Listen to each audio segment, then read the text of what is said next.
It's been a while since we forced two of our favorite stock pickers to go head-to-head in our take on March Madness. Two fund managers, 8 stock picks each. It's been more than a half a year since, so we figured we'd take a look back with both of them to see how they did and where we might have gone wrong in advancing one stock over the other. And why do you do this now, you ask? Well, because we believe in accountability here at Yahoo Finance. And joining us are the gentlemen behind those picks. Ross Gerber, Gerber Kawasaki Wealth and Investment Management CEO, as well as Ryan Payne, Payne Capital Management President and host of the Pain Points of Wealth podcast. Gentlemen, thanks for coming back on here. I mean, we were just showing that there, and when you look at your guys' picks, it was close. Ryan, I think yours fared slightly better when you look at the average since March. But I want to dig into the individual picks here because, Ross, we saw maybe some pain this year for cannabis investors. And just looking at the bracket, you know, we picked Disney as the winner here, but it was Tesla that really showed it should have probably won. Yeah, you know, Tesla should have always won. It is the number one holding at my firm and in my fund, GK.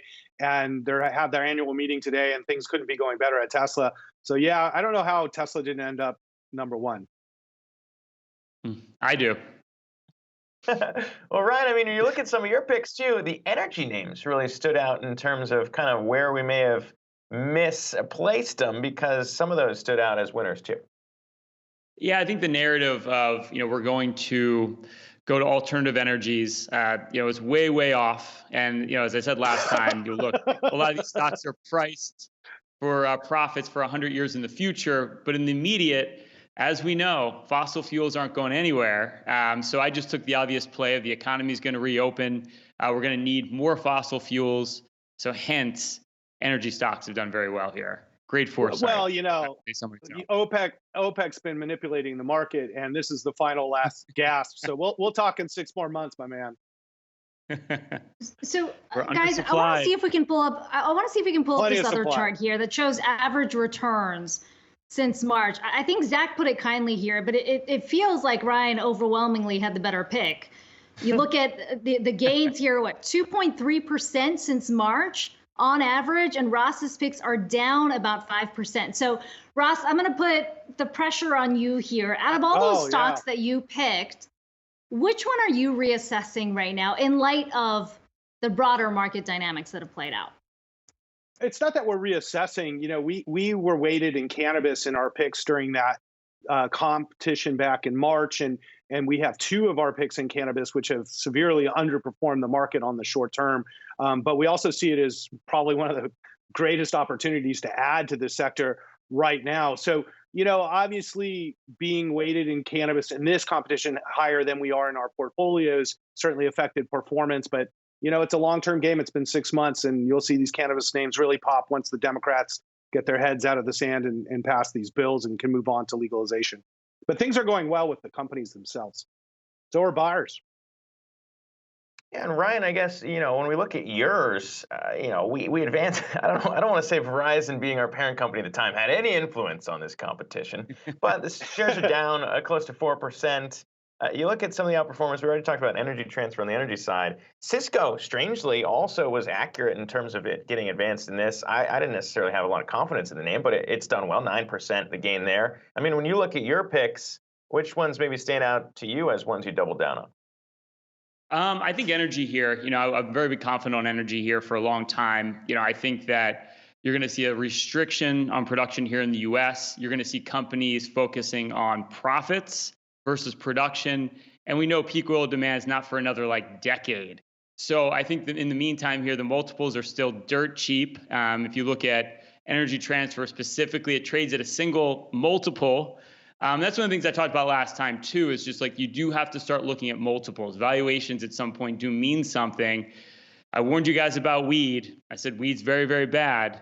And now you're seeing, you own oil. You own oil. Oil is the worst. You are an ethical nightmare. You own Energy Transfer, which beat and killed Indians for a pipeline, and you're destroying the environment and you're proud of it. It's like you have zero ethics. You're like a negative ESG portfolio.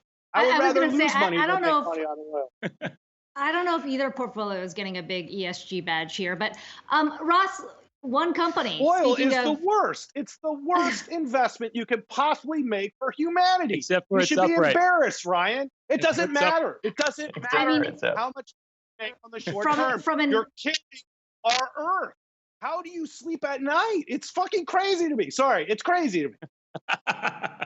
Except, I'm going to ignore that one, Ross. Except Ryan would come back with, well, I've gotten the returns out of that stock, right? I get your argument here, but let's talk about Tesla. Let's talk about Tesla here, because Saudi Arabia. If you're supporting the worst people in the world that cut up journalists like you and put them in the dirt.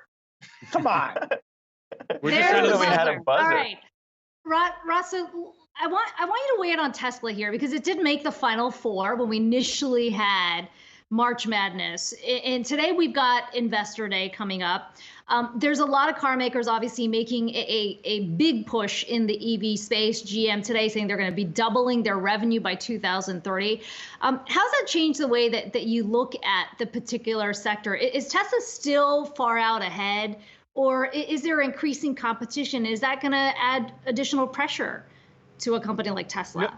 No, it's the opposite. Tesla is extending its lead among the competition as time goes on. We're going to see the announcement, hopefully, of the Texas factory opening maybe today, and they'll be able to increase their capacity by 50% with the opening of this factory over the next year, and 100% when Berlin opens in the next 6 months or year. So we're really in a great position to continue to dominate. But when you look at full self-driving release, as well as the moat that's around their charging infrastructure, as well as storage, Tesla is such a winner. It's unbelievable. And we were just doing some more research on the battery tech side, and Ford and GM and all these companies are going to struggle mightily to scale and make batteries. So they're well behind, and Tesla's lead is increasing.